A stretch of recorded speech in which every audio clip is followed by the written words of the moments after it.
અવધૂત ચિંતન શ્રી ગુરુદેવ દત્ત. ભજન 162 અવધૂતી આનંદ. આપણે તેનો સામાન્ય ભાવ અર્થ સમજવાનો પ્રયત્ન કરીએ. ભજનના શબ્દો છે: બેઠો બેઠો ભાડે રે, જોગી બીજું કાંઈ ના કરે.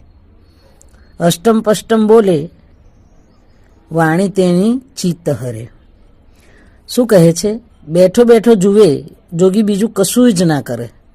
અષ્ટમ પષ્ટમ બોલે એટલે કે આડું અવડું બોલે, ન સમજાય તેવું ગૂંચવણ ભરી બોલે. વાતોથી ચિત્ત પણ હરે છે. આ બે પંક્તિઓ જે છે તેને સમજીએ. શું કહે છે? બેઠો બેઠો ભાડે એટલે કે ભાડવું એટલે જોવું. બેઠો બેઠો ભાડે એટલે કે બેઠો બેઠો જુએ.